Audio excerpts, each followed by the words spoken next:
Conversa com Poeta desta segunda-feira tem a alegria, a honra de entrevistar uma personalidade de Djalma Aparecido.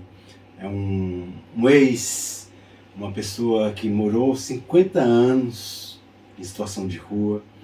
Nós entrevistamos aqui em Goiânia o tio Clodoaldo, que é uma sumidade em caridade, em compaixão, em partilha.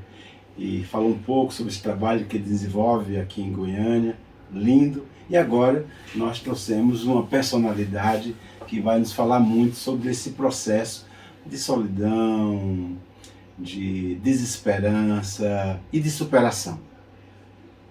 Um prazer, uma honra estar aqui com você. Muitíssimo obrigado por conceder essa entrevista para o Conversa com Poeta. O que é viver na rua? Viver na rua, para mim, é o desprezo, né? O desprezo das pessoas. Muitas vezes a gente sai de casa por falta de amor do próprio familiar. Uns que estão na rua por causa de drogas que a família não aceita. E ele, por ser uma pessoa consciente, não quer levar isso para dentro de casa, porque tem outros irmãos também lá que não conhecem, então ele prefere viver numa situação de rua para não levar esses maus, essas coisas para dentro da sua casa. Agora, o desprezo, a solidão que eu entendo, é o desprezo, a discriminação que as pessoas fazem com a gente na rua. Às vezes tem muito que quer voltar, mas ele se fica tão constrangido, confuso com tudo que ele ouve das pessoas. Eu, como catador de papel que eu fui nas ruas, a gente vê as pessoas falar de longe, lá vem um ladrão. Então são coisas confundidas que não, talvez isso aí estraga muitos a querer sair da rua. A pessoa só vai se aprofundando na solidão cada vez mais. Ele vai sendo esquecido, ele se sente esquecido, que ninguém gosta dele, que ninguém aceita ele é sempre para as pessoas um ninguém, entende? Isso é a solidão para a gente de rua. Às vezes você procura, tem muitos que fazem, eu não quero nada com nada, até sai de perto de quem quer dar a mão para ele. Então ele foge da gente, ele procura fugir, entende? Isso é o meu entender, o que é. Como é que, com quantos anos e como é que o senhor foi parar na rua, Djalma? Eu, depois que eu perdi meu pai, né, como eu disse, meu pai se matou, enforcado. E, inclusive foi o filho que viu ele com 6 anos de idade. Eu vi meu pai pendurado no canto da casa. Eu não sabia de nada, nunca tinha visto essas coisas. Foi você que viu? Foi. Aí eu pensei até que era uma brincadeira e voltei para a cama dormir. No outro dia que eu vi minha mãe gritando, pedindo para os irmãos mais velhos esconder a gente que era mais novo. E ali a família desestruturou, entende? A família começou a desandar. E eu comecei a fugir de casa, por conta de ter perdido o pai, que nunca mais via, né? Era criança, nunca tinha visto essas coisas. Então eu perdi e fui para a rua. Fugia da minha mãe, fugia dos irmãos, fugia de casa. Não queria ver de todo mundo. De vez em quando que eu ia para minha casa ver a família. E minha mãe até pensava às vezes que eu já tinha morrido. Ela chegava, chorava, me abraçava. E quando eu pensava que já estava tudo passado, de repente eu ia para a rua de novo. Você tem quantos anos? Estou com 62. Não, nessa época que 8 anos, quando eu fui para a rua. E você morava onde nessa época? Morava em Leme. Leme é Pirassununga, Leme. No Rio de Janeiro? Não, Leme tem. Tem Leme? Tem em São Paulo. Tem Leme em São Paulo também, achei que era no Rio. É encostado. Você morava em São Paulo? Eu sou nascido de Pirassununga. Tá. Aí Leme, ela é vizinha de Pirassununga. Entendi. Então minha mãe de Pirassununga mudou para Leme, né? Que a gente era tudo pequenininho. Uhum. E então minha vida, até os 18 anos, sempre foi. Só que eu fugia. Com 10 anos eu fui parar dentro de São Paulo, dentro da capital paulista. Com 12 eu fui parar lá dentro do Rio de Janeiro. Foi quando aconteceu... Como é que você chegou? Você é uma criança, como é que você saiu de São Paulo como criança e chegou no Rio de Janeiro? Eu fui pro Rio de Janeiro através de uma mulher que eu encontrei na rua. Ela tinha um monte de menino. Tinha um monte. E ela viu que eu era sozinho, menino também na rua. Ela viu que eu era sozinho e convidou para juntar. Não, vai, você é meu filho também. Aí eu me aturei no meio dos meninos e fui para lá dentro do Rio de Janeiro junto com essa mulher. E da outra vez eu fui dentro de um caminhão. no pneu de um caminhão. Tem aqueles pneus debaixo do caminhão antigo. Sim. Eu entrei lá dentro e fui lá dentro daquele pneu. Tem aquele esterpe debaixo do Sim. caminhão, aí sobra um espaço, né? Eu entrei lá e viajei lá dentro. Então fui 2 vezes pro Rio. E lá você dormia onde no Rio, Eu quando você foi dormia morar na na rua? praia, dormia nas praias, gelado, frio danado que faz a praia, areia gelada. E para comer eu comia o que as pessoas faziam de, não sei se é uma oferenda, né, para Sim. Iemanjá, eles colocavam aqueles bolos, aqueles trem gostosos lá. Cachaça. Cachaça, só que eu não bebia cachaça não, Ah. eu gostava do Guaraná, sabe, eu bebia.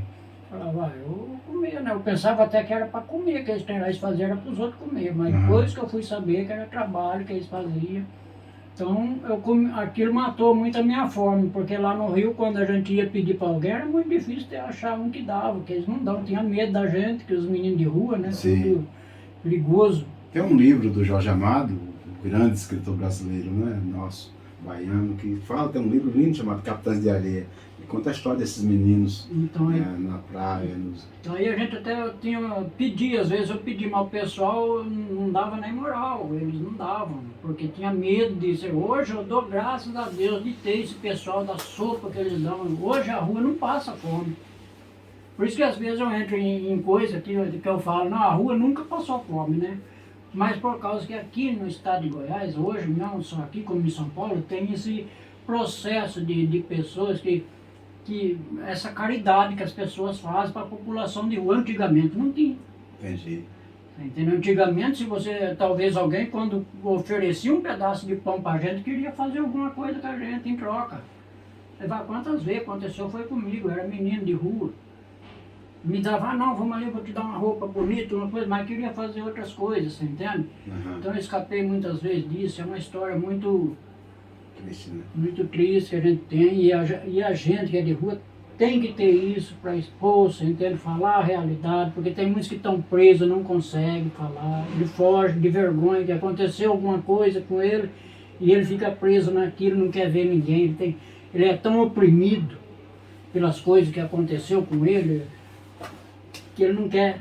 Tem uma coisa na rua que é importante, essa abordagem que você faz, Djalma, que muitas vezes a gente vê aquelas pessoas tristes na rua, cara feia, sem querer falar. A primeira coisa que taxa de marginal, é um monstro, tá vendo? Não fala com ninguém, não sabe as dores que esse ser humano, né, passou e passa, né? É verdade. Como é que você chegou aqui em Goiânia? Aqui foi um amigo que eu conheci lá em São Paulo. Aí ele falava de Goiânia, ele falava de Belém, inclusive ele é de Belém, aí ele contou altas histórias para mim, ele mexia com máquina de esteira, eu já estava rapaz, né, homem. Aí ele falou, eu sou de lá, se um dia você for para lá, você me procura.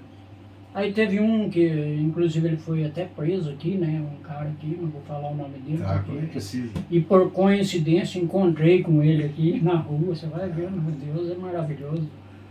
E ele falou, se você um dia for para lá, você me procura que você vai me achar. E eu encontrei ele num restaurante. Olha. E ele me conheceu, entende? Ele saiu da namorada dele e do pai dele estava sentado, ele falou, mas rapaz, o que te trouxe você aqui, Djalma? É a vida, né? O que eu vou falar? Isso foi uma coincidência tão grande, né? E até hoje eu estou aqui. Aí não tinha por onde ir, por ser morador de rua, não conhece ninguém, as pessoas julgam você, fala um montão de coisa, e de fato também a gente também já errou muito na vida, a gente não é santo, que quem mora na rua não tem essa de falar que é santo, que a gente não é santo, a gente tem outros problemas, mas isso aí, a gente tem que ter aquela vontade de superar isso tudo. Para você conquistar, quando você quer ganhar uma casa, você tem de superar, lutar, né? Lutar. Tem duas coisas importantes, várias coisas, mas duas que me tocaram muito. Uma é que até para você oferecer qualquer coisa a uma pessoa em situação de rua, você tem que ter muito cuidado, porque aquela doação pode ser Ia falar isso. um perigo para... Como que é isso? O perigo é que nós estávamos falando ali com a menina, o perigo disso daí é o seguinte, que tem várias pessoas na rua que tem muitos que nem é de rua, tem muitos que estão na rua, ele está de olho naquilo que você está ganhando, que o morador de rua está ganhando, que a rua ela ganha muitas coisas boas. Você entendeu? Vem um e dá um tênis de marca para ele. Eu acho assim que a pessoa quando quer doar alguma coisa assim de marca, ou dá um agrado, porque tem muita gente que faz caridade boa, dá um dinheiro, R$ 100. dá 100, tem outros que dão até mais, para ajudar a pessoa, mas só que ele tem que saber doar. Tem que chamar do lado, conversa. Às vezes ele simpatiza com a pessoa, você quer ajudar ele, chama ele de lado, fala, ó, tenho algo para te dar para você, mas você... Por que isso? Porque tem que dar... Porque existe outro lado na vida que é o lado mau da rua, entende? Que está na rua. Não sabe se é morador de rua, que para mim, graças a Deus, sempre me dei bem. Porque eu tenho um conhecimento sim, com as pessoas, mas tem pessoas que não têm esse conhecimento, ela é totalmente inocente. É onde que na inocência dele acontece coisa ruim, igual aqui em Campinas mesmo, acho que a Maíra lembra, o cara morreu por causa de um tênis. Uma pessoa em situação de rua ganhou tênis. Ganhou um tênis novo, bonito de marca, o outro matou ele à noite por causa do tênis. Então são coisas que nós temos que prestar atenção na doação. A gente quer doar, quer fazer o bem, o convite simpatizou, a gente às vezes veja uma pessoa, a gente sente agrado com a pessoa pela educação dele. Poxa, uma pessoa dessa que está na rua, tem muitos que é estúpido. A gente sabe que isso, a maior parte é estúpido, é rancoroso, descarrega na gente tudo que ele tem por ele, mas não importa. Mas, como se diz, tem outro que é mau, entende? Ele fica só de olho em você, aquilo que você está ganhando, e fala, mais tarde...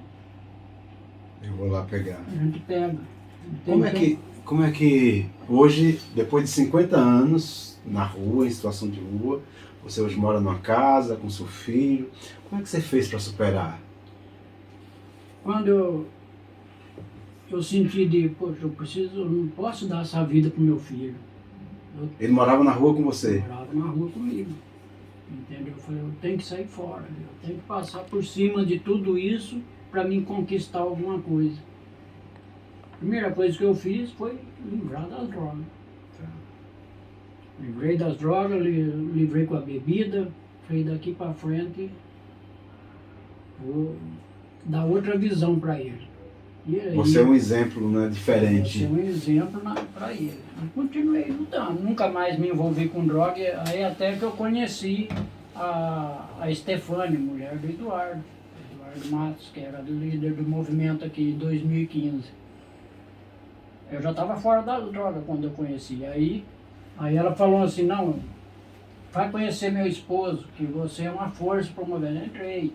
Entendeu? Entrei para a luta para ganhar minha casa. Eles tinham uma ideia, eu tinha outra. A minha ideia E através do movimento de população em situação de rua, de pessoas em situação de rua, você conseguiu uma casa? Consegui minha casa. Então tem muito a agradecer a eles. Você entende que é uma luta maravilhosa que a gente tem.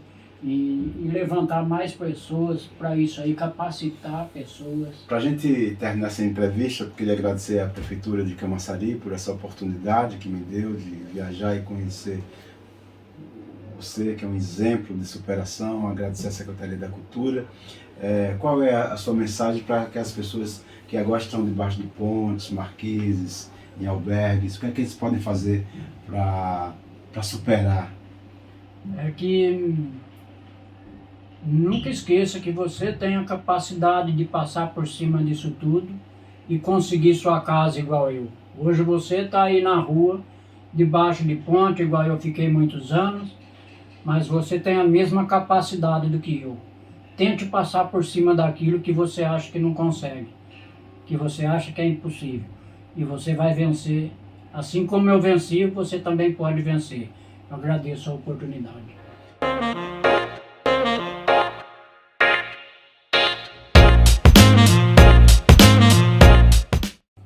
O Conversa com o Poeta desta segunda-feira tem a honra, a alegria imensa de entrevistar um grande mestre brasileiro, para nossa sorte, de estar perto da gente, tio Cleobaldo. É uma honra estar aqui com o senhor.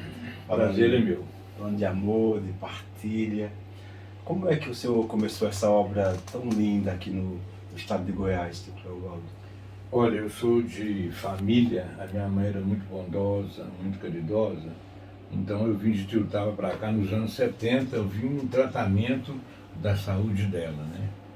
Ela estava com câncer, então aqui era bem evoluído, o tratamento era muito bom, então nós viemos para cá. E com isso ela ficava 6 meses, 7 meses, 3 meses no Hospital do Câncer. Eu ia visitá-la e ela era muito assim imperativa, sempre preocupada com a pobreza, com a educação. Nós somos de família que sempre preocupamos com a educação, né? Eduquem as crianças para o mundo não precisar de educá-los, né? Aí o que acontece?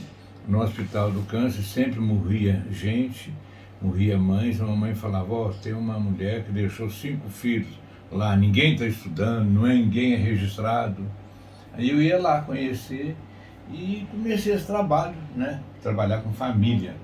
Naquela época, nos anos 70, a gente levava para uma criança, para um adolescente que não era registrado, não tinha nada na vida, a gente levava uma tabuada, uma cartilha, um lápis e uma borracha e um caderno só. Naquela época era muito difícil, né? E a pessoa ficava feliz. E não tinha o registro. A gente procurava registrar a pessoa para depois ela melhorar na escola, e sempre a gente aconselhando e fazendo acompanhamento de famílias paupérrimas que morava ali onde tinha acabado o trem de ferro ali no setor ferroviário, né? Acabou a linha de ferro e uma invasão de muitas famílias pobres que vieram do interior. Aí eu comecei a trabalhar em 1970 com esse pessoal. E de lá estou trabalhando até agora. Isso aqui em Goiânia? Aqui em Goiânia, certo? Ontem eu tive o privilégio de, com a sua instituição, distribuir cobertores. Goiânia, que não é comum, está muito frio, 5 graus. E ontem nós fomos com o núcleo do Teatro da Solidão Solidária aqui de Goiânia, distribuir alimentos e cobertores da Associação Tio Cleobaldo para essas pessoas em situação de rua, crianças, homens e mulheres. E eu vi em cada pessoa que recebia a gratidão ao seu trabalho, a tudo que o senhor faz por essa cidade e por essa gente. Como é que o senhor teve essa ideia de criar essa associação? Porque hoje é uma das mais importantes instituições de caridade, né, de apoio ao homem, à mulher, à criança em situação de rua do mundo. Eu presenciei isso aqui. Como é que o senhor teve essa ideia de criar essa associação? Goiânia é uma cidade muito grande, muito promissora. Vieram gente de todos os lugares de Goiânia, da região, morar em Goiânia.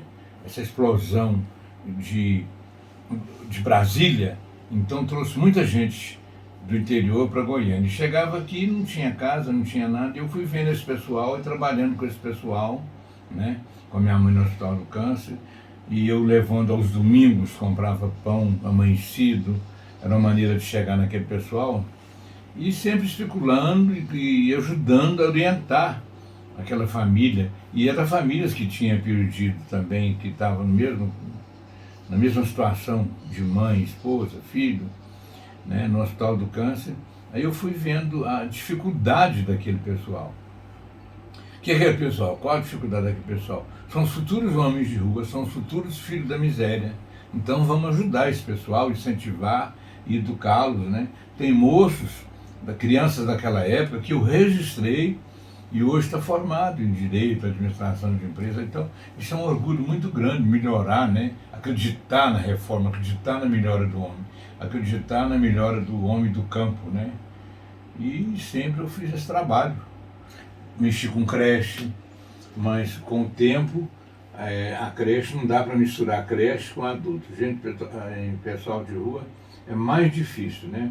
Hoje existe programa para crianças, existe para o idoso, mas não existe para esse cidadão que é desmoralizado, que se tornou um cidadão homem de rua.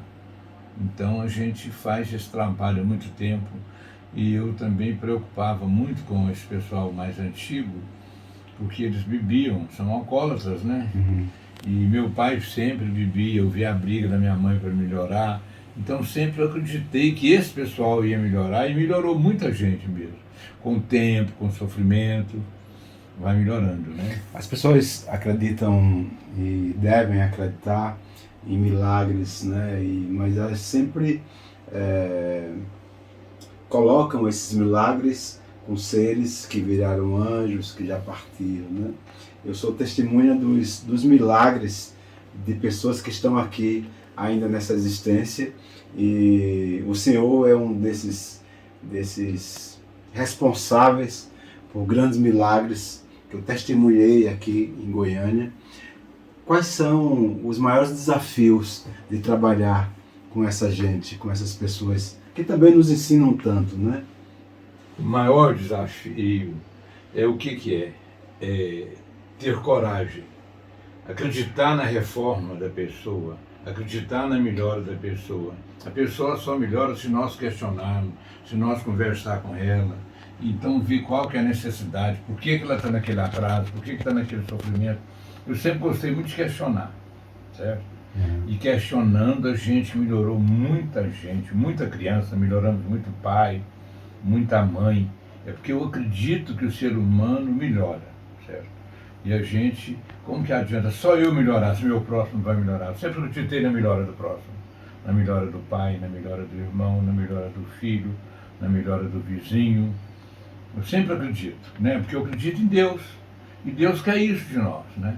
Quando tio Clodoaldo, que o senhor se deu conta dessa consciência espiritual, humanitária, que essa sua existência, né, sua passagem, era para servir? Quando é que o senhor deu conta disso? Olha, isso chama-se compromisso.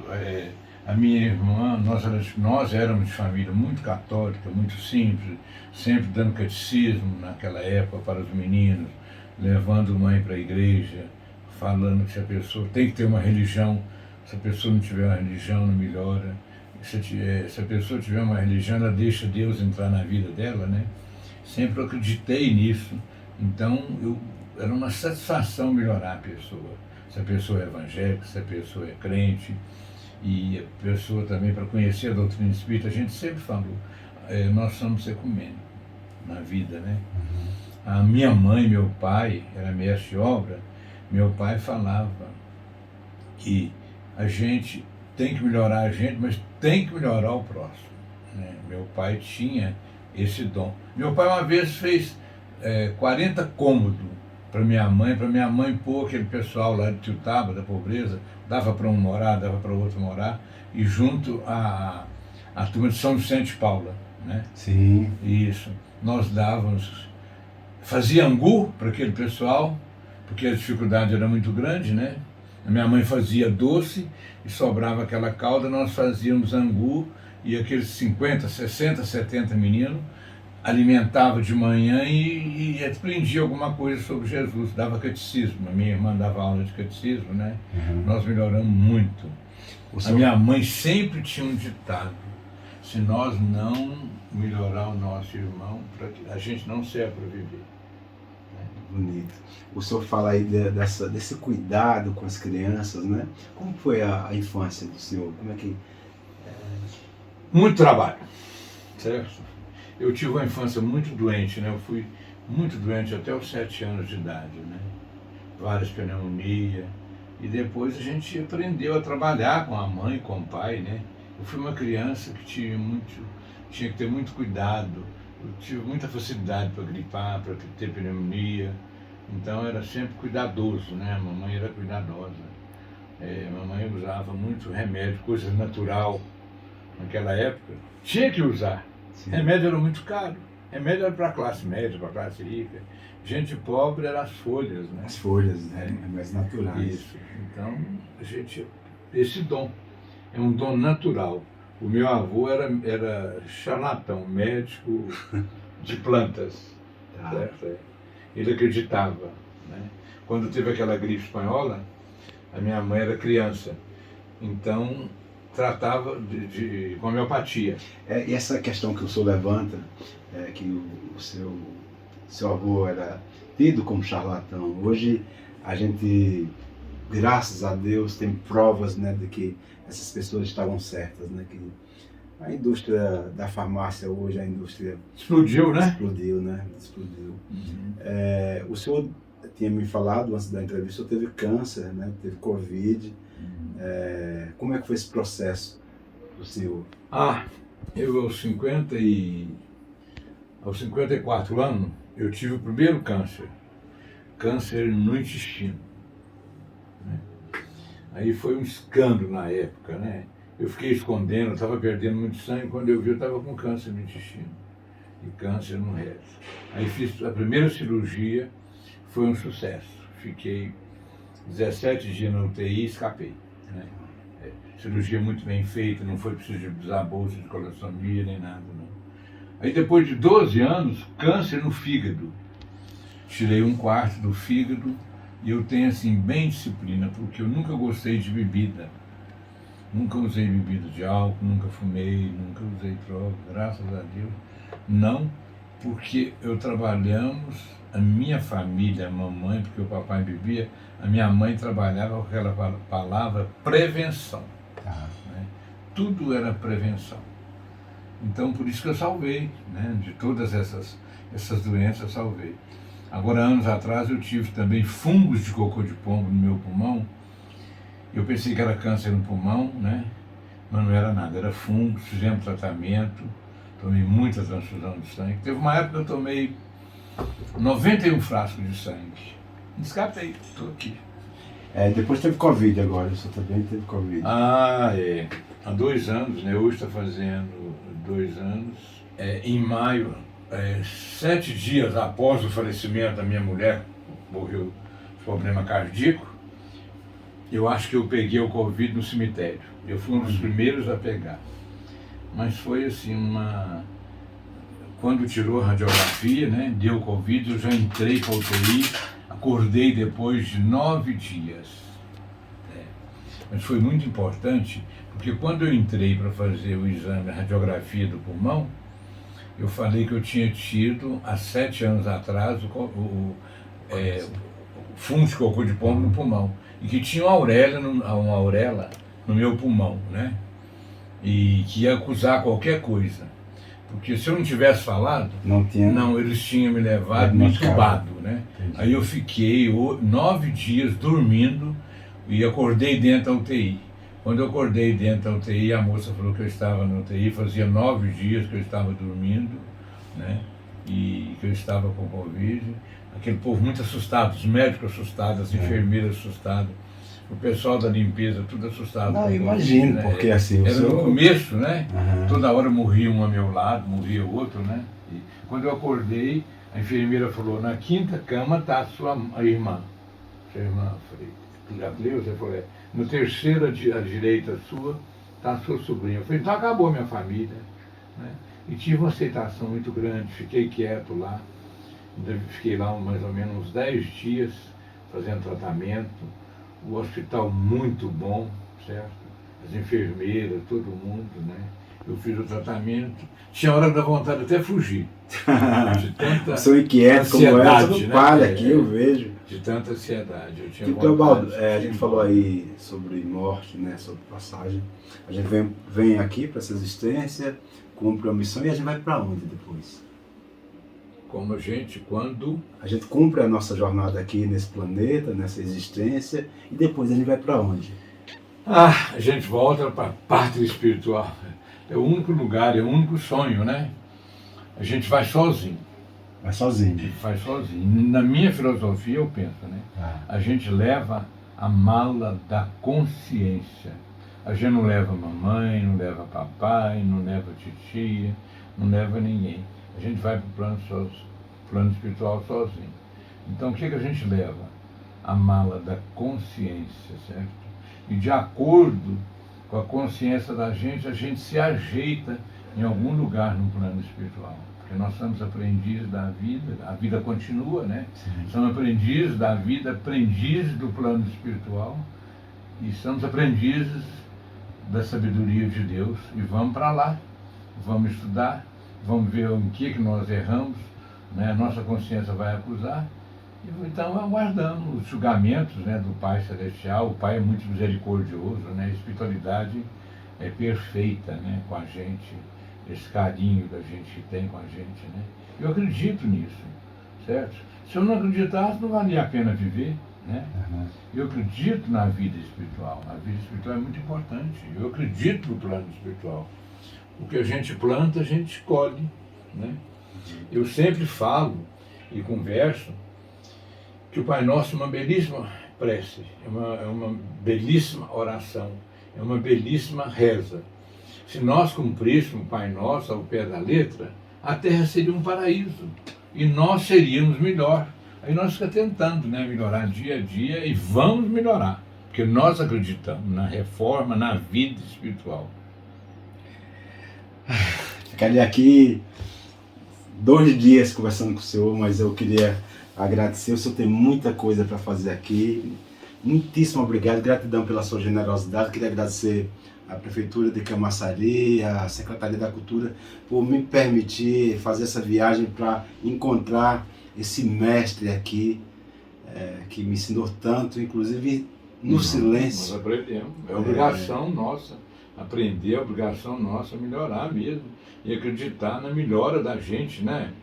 Se a gente não for útil, a gente não presta para viver. Então a gente tem que ser útil na vida terrena e na vida espiritual também, porque é a continuação, né?